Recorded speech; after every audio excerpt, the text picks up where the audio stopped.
सत्ता संभाली 26 अक्टूबर और 2014। तो उस समय इतनी भीड़ रहती थी, मुख्यमंत्री आवास, मुख्यमंत्री कार्यालय, मंत्रियों के आवास, मंत्रियों के कार्यालय और फिर अधिकारियों के पास भी एक लाइन लगी रहती थी। और उसमें फोर्थ फ्लोर पर जो जिसको कहना चाहिए कि बहुत से एजेंट्स भी, ये भी भीड़ लगी रहती थी, भरा रहता था। मैंने अपने ही समय में देखा, पहले भी जब सरकारें चलती थी उस समय भी कभी कभी सेक्रेटेरिएट में या किसी न किसी मंत्री मुख्यमंत्री के आवास पर जाने का जब मौका मिलता था तो बहुत मैं अपने आप को एक ऐसे स्थिति में पाता था कि भी ये लोग आज़ाद भारत के अंदर कैसी स्थिति बनी हुई है कि जिस किसी को सरकार से काम होता है, छोटा काम हो बड़ा काम हो, राजधानी की ओर चल पड़ता है। तो उस नाते से इस सारी की व्यवस्था ऐसी क्यों ना हो कि सरकारी काम है, सरकारी काम है, उसको घर बैठे काम का लाभ क्यों नहीं मिलना चाहिए। तो हरियाणा सरकार जो है वो नागरिक के डोर स्टेप पर पहुंचे, इसके लिए सिस्टम संयोग से आईटी के ये जो प्रावधान है उसका जो उपयोग है उसको भी समझने की कोशिश की कि हम इससे क्या क्या चीज़ें आगे बढ़ा सकते हैं। सबसे पहले 25 दिसंबर 2014 को हमने सीएम विंडो की शुरुआत की, मात्र 1.5 महीने में ही। और उस सीएम विंडो के माध्यम से आज नागरिक जो है अपने घर में बैठे हुए अपने स्थान पर, उसके शहर के नज़दीक, कस्बे के नज़दीक, जहाँ भी उसको सीएम विंडो मिलती है वहाँ, और वो जो अपनी कंप्लेंट को डालता है। मेरा ख्याल है लगभग, मैं गलती पर नहीं हूँ तो लगभग 9 लाख कंप्लेंट सीएम विंडो पर आ चुकी हैं और उसमें से 8-8.25 लाख का एक्शन टेकन भी हो चुका है।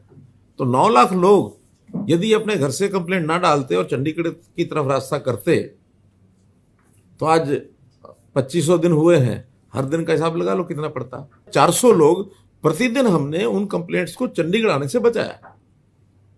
तो उस एक कार्यक्रम के माध्यम से सब इतना हो गया। फिर हमने जो जितने भी आईटी के, टेक्नोलॉजी के जितने कार्यक्रम किए, उसका जो लाभ मिला है जनता में, उसका एक असर है।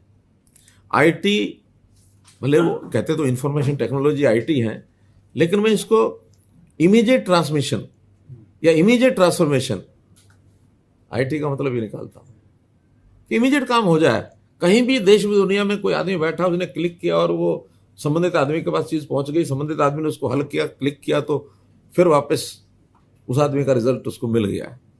तो इस क्रांतिकारी सारे सिस्टम से हमने जो चाहे अंत्योदय केंद्र बनाए, सरल केंद्र बनाए, या जो सर्विसेज को ऑनलाइन किया और उसके माध्यम से सारी चीज़ें जो कर रहे हैं, और अब जो सॉफ्टवेयर नए नए बने हैं, चाहे वो परिवार पहचान पत्र है, मेरी फसल मेरा ब्यौरा है, या वेब हेल्थ के माध्यम से हमारा जो जितने भी रेवेन्यू के जो डाटा रिकॉर्ड है, लैंड रेवेन्यू जो हो रहा है, उसमें से लोगों को बहुत सुविधा हो रही है।